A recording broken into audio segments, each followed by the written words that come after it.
Hello everyone, আমি Indrani. Welcome to my channel.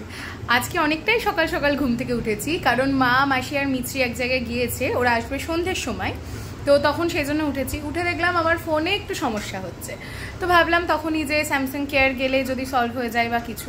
তো আমি গিয়েছিলাম, একটু তাড়াতাড়ি গেলে তাড়াতাড়ি হয়, কারণ যদি ওই লাইনে পড়ে যায় তাহলে তো অনেক সময় চলে যাবে। তো যাওয়ার পরে ওরা বললো যে এই সমস্যাটার ব্যাপারে ওরা ঠিক জানে না, ফোন ফরম্যাট মারলে হতে পারে সমস্যাটা সলভ হবে। তো ফোন ফরম্যাট মারা আমার কাছে একটু চাপের বিষয়।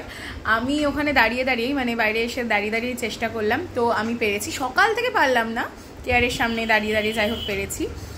তো আমি প্রবলেমটা আর কি সলভ করলাম। বেকার আমি যদি বাড়িতেই হতো তাহলে আর আমাকে বেরোতে হতো না। আর এই সময় রোদের জন্য খুব একটা বেরোনো হয় না। ফাইনালি আজকে যখন বেরিয়েছিলাম আর মাও নেই, তো এই ডালপুরি এনেছি, এটা দিয়ে আপাতত ব্রেকফাস্ট করি। এরপরে আবার রান্নাবান্নার দিকে যেতে হবে, কারণ আমি আর বাবা যেহেতু খাবো, তো আমি রান্নাবান্না করব।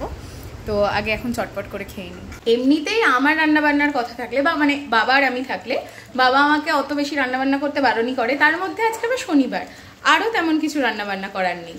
তো সবজির ঝোল বানাচ্ছি, ভাত বসিয়ে দিয়েছি, আর ডালের বড়া ভাজবো, তাহলেই ডান। স্নান ধান করে ফাইনালি বসে পড়েছি খেতে। বাবার খাওয়া আগেই হয়ে গিয়েছিল।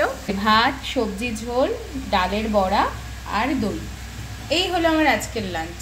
খাওয়া দাওয়া ডান। এবার এই সব জিনিসপত্রগুলো একটু গুছিয়ে রাখার পালা। সেই পুজোর সময় থেকে ঠিকঠাক করে গোছানোই হয়নি। আসলে আমার এই জিনিসগুলো আমার পরে কারোর যদি সব থেকে বেশি টান থেকে থাকে, মানে আমার পরে বলা ভুল, আমার আগে, সেটা হচ্ছে মিছরি রানীর। আমি যদি ওর সামনে এগুলো নিয়ে বসি, মানে তাহলে তো কোনো কথাই নেই। তবে সব থেকে বড় ব্যাপারে ওই একবেলা নেই, বাড়িটা কেমন ফাঁকা ফাঁকা লাগছে, মানে কেমনই। আর ও সারাদিন শুধু ঘুম থেকে যেই উঠবে পি পি পি করতে করতে আসবে। হ্যাঁ, সারাদিন ধরে পি পি পি পি করে বেড়ায়। আমি শুধু ভাবছি ওই একবেলা নেই, তাতে আমার এরকম অবস্থা। এবার মানে কেমনই ফাঁকা ফাঁকা লাগছে, ঠিকঠাক লাগছে না, কেমন একটু এরম বিষয়। ও যখন আবার ওর বাড়ি ফিরে যাবে তখন আমি কি করব, মানে এটা ভেবেই এখন থেকে আমার চিন্তা হচ্ছে। যাই হোক, এগুলো এখন চটপট করে গুছিয়ে ফেলি, তারপর আরও কিছু টুকটাক কাজ আছে, সেগুলোও কমপ্লিট করে নিই।